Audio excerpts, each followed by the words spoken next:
Hey YouTube, and welcome to my review of the Simucube 2 Pro base and the Takho GT-21 wheel behind me. Why am I so excited about this?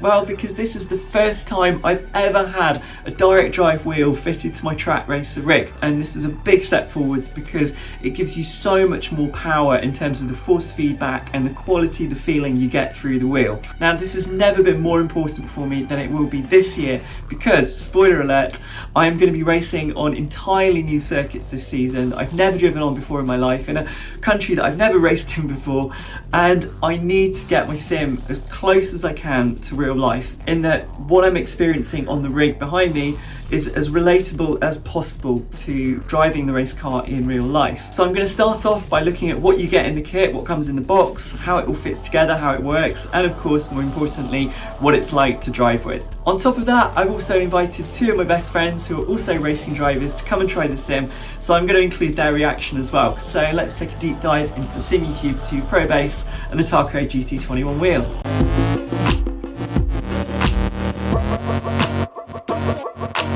When this kit arrived, it came in two boxes. The first one containing the Takho GT-21 wheel, and the second one containing the Simucube 2 Pro base, along with all the cables, the little aerial that screws in the back of it, and also the e-stop switch, which is something that you have to have on any direct drive wheel in the event of something going wrong. You hit the switch and it stops all torque going to the motor. Now, as soon as you take the Simucube 2 Pro base out of the box, you'll notice that it's very heavy and it just feels very high quality, like industrial grade engineering. I used to work with CNC machinery, and this is the same kind of AC servo motor that you'd have on the end of a ball screw. If you want to know what that is, just click the link here. And it is just that. It's a high precision servo motor that can give you infinite amounts of control and accuracy. And we'll find out later why that's so important in terms of the feel and everything that you get with this wheel.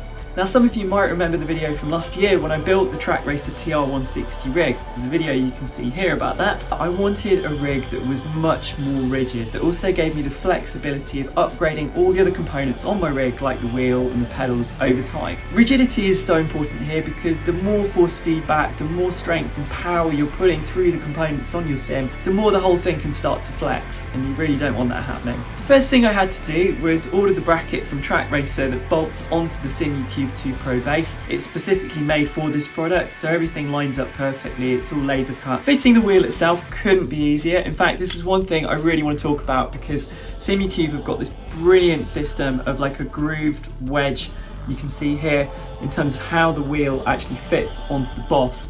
It's genius because it's so simple, but it's also very, very secure, very solid, and you just lock everything in place with this pin which goes through the side so you can change wheels instantaneously. Another thing I love about this is that the wheel connects to the base wirelessly just using Bluetooth. It just runs off a small battery in the back of the wheel, and you just power the wheel on by turning it on when you boot everything up. Simucube have their own software which you download from their website. When you power up the computer, you go into the software, it sees the wheel, you connect to it, and then you can select different profiles for the settings that people have set up. So you can search by game, by type of car, by type of wheel you're using, and so on and so on. For each one, you'll find different users who've set up different parameters for the wheel to give it its individual profile. I can just go in there, click on a profile. As soon as you click on it, it sends it instantly to the base and uploads it. You don't have to do anything else. Like, it could not be easier.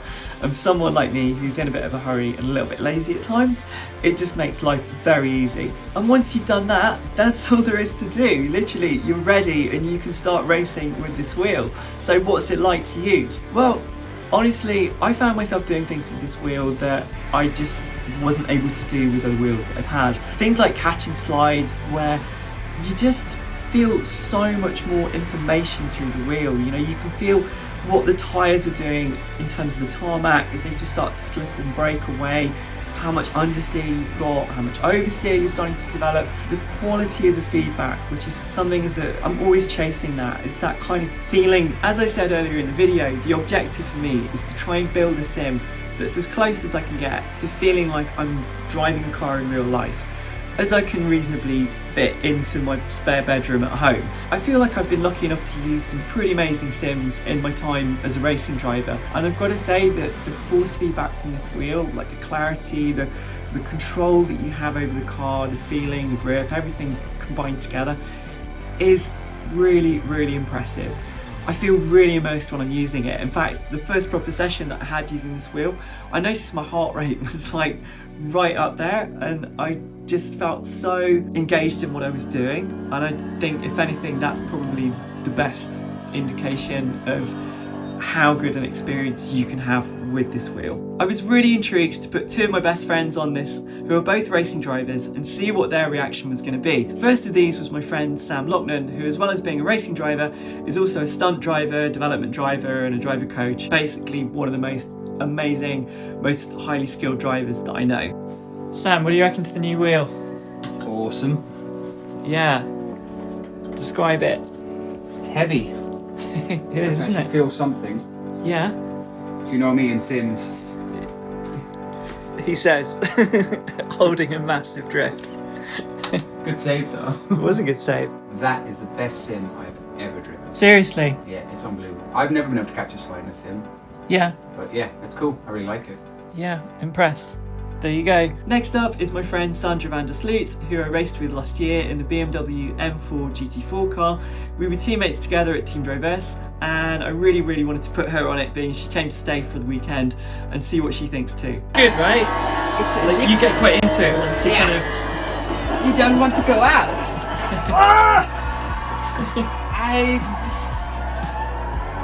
Concentrate, not talking.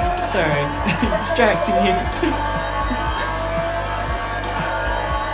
I can do this for hours and hours. What do you think? Oh, it's not easy to do it.